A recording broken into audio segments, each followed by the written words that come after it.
Hello everyone, I'm Elizabeth Shaw and this channel is all about the narcissistic personality disorder to give you more understanding of what you've been through or what you're going through within your life, how to handle these people if you can't go no contact, and most importantly, how to recover from narcissistic abuse. If you're new to the channel, please do subscribe if the information is helpful to you. Thank you very much to all the returning subscribers. I hope you're all doing very well within your life now. This video is about narcissistic personality disorder myths. So, myth number 1, they have no emotions. They do experience and feel some emotions. Unfortunately, the feelings that they do have are often dominated by negative emotions. They think power, control, dominance, anger, annoyance, rage, disgust, boredom, loneliness, and they also feel shame, jealousy, envy and hatred, aggression, malice, contempt and greed. It's these emotions that make them so ruthless towards others. Their negative emotions take over their emotions such as empathy, happiness, joy, sadness, regret, guilt, remorse or love. They understand and can mimic those positive emotions, and some are a lot better at faking the feelings they do not have on a genuine level than other narcissists are, as they want others to give to them the happiness and the money and everything. It's usually in the idealization stage that they feel positive emotions as they gain attention, yet as these are often fake feelings to the narcissist, they don't last, and as soon as they perceive attention to be falling away from them, out comes their anger and rage. Myth number 2, the narcissist misses you. They do not miss you. They do not miss anyone. They miss the attention and the emotional responses that you provide to them. They miss the belongings that you purchase them, or the money, the home, the cars that you provide for them, or the things that you help them to achieve. They miss your good traits that they could copy and pass off as their own to others. If they discarded you, they decided you were no longer meeting their needs, and most will already have a new partner waiting. When the new isn't meeting their needs, they may come back to you and try to hoover you, not because they want you, but because they believe the new is no longer meeting their needs and that you now can. And that goes the same with parents and bosses and friends. They will go for someone, a sibling or a relative or another co-worker that's meeting their needs at the time, and then come back to you when they feel like you can provide them what they want. If you leave them or walk away from them, they will often come with the grand hoover, as they'll miss what you can provide them.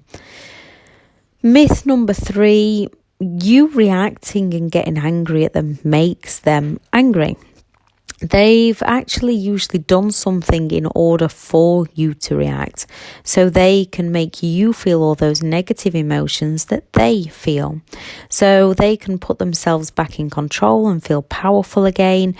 You falling silent on them does not affect them or infuriate them. It doesn't cause them that psychological pain in the way it does to us when they fall silent on us. Often, if they have someone else feeding them attention, they don't care. And if they don't have other sources of attention, they'll just understand they need to try a new form of manipulation on you. Most know that our positive emotions mean we find it hard to go no contact and treat them how, in a way, they treat us. So they will up their games to lower your guard and claim positive or negative attention from you. Myth number 4, they hate being alone. They need to be surrounded by other people, and often they do cross over partners or have more than one available at any given time. In one sense, it's true, as they can feel loneliness if no one's meeting their needs, as they need people for attention. Yet, if they're getting them met by friends or family or anyone else within their lives, they can be alone while they meet someone new, although they'll not want to wait around for too long as they're getting their needs met by someone, as long as they're getting attention from someone, they do not feel lonely when alone. And they do enjoy their own company. With social media, they can now be alone yet be in touch and search for the next target that they can manipulate. Remember that being alone and being lonely are two very different things for people on the disorder and those not on the disorder.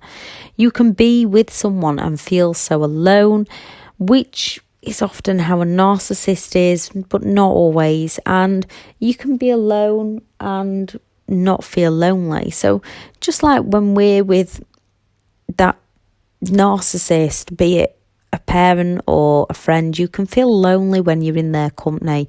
Yet when you're on your own and no longer around them and looking forward to your future, you can be alone but not feel lonely. Myth number 5, they have a conscience. They do not have a conscience. People with a conscience do not go around doing those sorts of things to other people, especially the narcissistic psychopath. They can only think of how a situation can benefit them. They can only think of their needs, and they can only think of themselves. They can act like they have a conscience if it meets a need and they believe the person is expecting the narcissist to have a conscience. So they will act it out to meet a need from the person who expects them to have one. They will only ever pretend to have a conscience to trick or fool those around them. If they had a conscience, they would not be able to do what they do time and time again. They happily walk away from those they hurt, and they no longer have a need for them without a glance back unless it meets a need of their own. Myth number 6, they all have a high self-esteem. The vulnerable narcissist often feels entitled, but as they believe the world doesn't necessarily agree with them, they often have a low self-esteem. People with high self-esteem are usually happy within themselves and their own abilities. They don't need to seek validation and attention from others. And people with low self-esteem don't necessarily have to seek validation and attention from others. After a narcissistic relationship or being raised by a narcissist can leave our self-esteem in shatters. This does not make you a narcissist. Looking for validation or thoughts of what you've been through also does not make you a narcissist. You can have low self-esteem and help others to feel validated, learn who you are, build your confidence back up, learn who you can help and who to walk away from. A narcissist is arrogant, believing themselves to be superior to others and going around destroying others to feel better within themselves. Just remember, you're only ever in competition with yourself and only you define who you are. Myth number 7, all narcissists have a low self-esteem. Those who are incredibly arrogant towards others, that feel entitled, usually the grandiose or the overt narcissist, have a high self-esteem that they've taken too far, often believing they are entitled. Most narcissists believe they're entitled. And the grand act, the classic grandiose narcissist puts on to the world, usually agrees with them. The world usually agrees with the grandiose narcissist because they seemingly are doing well for themselves and can pull it off. And it's only those that are genuinely close to them that can see who they truly are. Myth number 8, you have to love yourself in order to be able to love someone else. Some narcissists are very in love with themselves and often they go around destroying others. Yet people who've come out of a narcissistic relationship are often left with anxiety and depression. Although they can be insecure in a relationship if they haven't healed past wounds, they still genuinely care for others. They still genuinely love others and want to help others. So even if they are only just starting to work on themselves, they can make wonderful partners with time and patience, as they don't want to go around hurting others as they do. Taking care and learning to love yourself is great, as when you're at your best, you can give your best. But all people have bad moments and bad days, but not all people abuse others when having a bad moment. Narcissistic people abuse people when having a bad moment or not. Myth number 9, they all cheat. Some narcissists can and do maintain a sexually exclusive relationship. Yes, the majority do cheat on their partners and often have a few intimate partners that they are cheating on all at the same time. Most go after your friends, family or neighbours, not all do. However, some go for people you don't know. And some can and do stay faithful to their primary target. Just like no one falls in love faster than a narcissist who needs somewhere to live, although with the majority this is the case, some do have their own home and convince people to sell up and move in with them to take them down that way. Not all narcissists are cheaters and not all cheaters are narcissistic.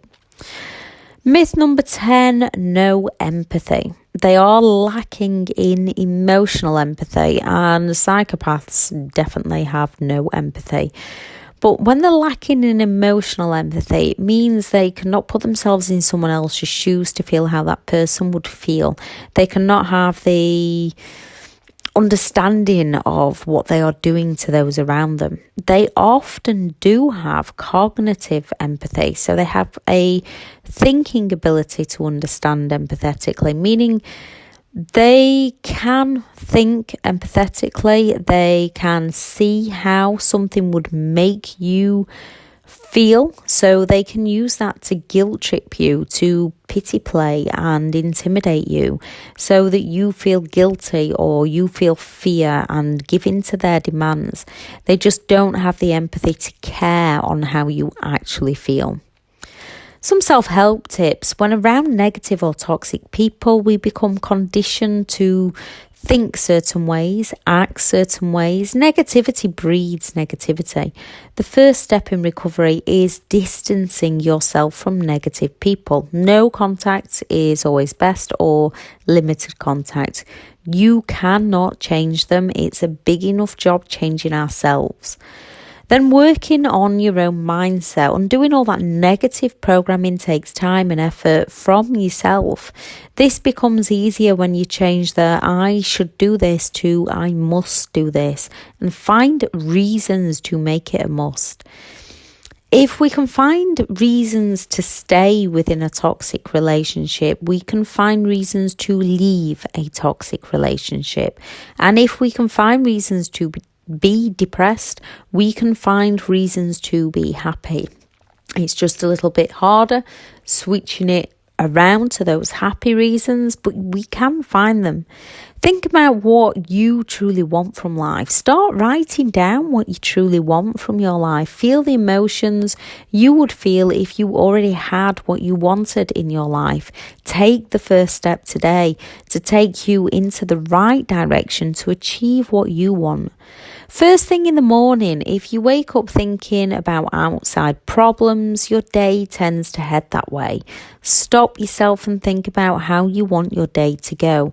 Feel how you'd like to feel if the day goes right, when the day goes right for you. Imagine and feel love, joy, happiness within yourself. Think about things you do have that make you happy, that you are grateful for. Then last thing at night, as you close your eyes for sleep, When those negative problems filter into your mind, consciously move them back out. Become a conscious thinker to reprogram your subconscious. Those negative thoughts are connected to your emotions. Then those negative emotions make it much harder to rest effectively, even when you are asleep. When you're in your bed, you are in your bed. Whatever happened in the past is now your imagination. It's no longer real. Yes, it happened, yet it's not happening in the present. So learn to use your imagination to work for you. Fall asleep thinking about all the things you have achieved in that day. Something perhaps you need to learn from. We all make mistakes. We all have to learn. And what you could do to make the outcome better for you in your future. Then start imagining the future of your dreams, whatever that future is for you. We are all individuals, so whatever that future is for you, dream it, believe it, feel it as you are falling asleep, and then get up the next day and go to work on achieving it. You can and you will.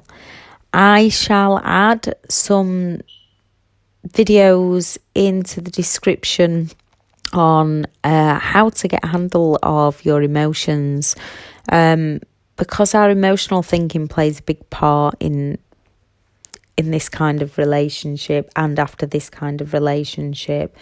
And also how not to argue with a narcissist. If you can't go no contact, there is ways to handle yourself around them so that they don't bring out the worst in you, and so that you can carry on bringing out the best in you. I shall also add the link to the online courses that I do have available. Thank you very much for listening. And today, think about the things you have achieved today. Think about the things you want to achieve today, even if that's only small wins. If you're at the start, and at the start it can be excruciatingly painful. So if you are at the start, even if that's just having a bath, washing your hair, just the simple tasks, the simple daily things, are just simple quick wins, things that you can do, things you can achieve, and write them down and then set out to achieve them. And then at night time, acknowledge the fact that you have achieved those things so that you can get up and do the same again tomorrow. If anyone has any advice, please do add it in the comments, because this is all about building a community of survivors helping each other through, and what works for one person doesn't always work for another. We all have different belief systems, we all have different values, so it's about finding what works for you. Thank you very much for listening. Bye.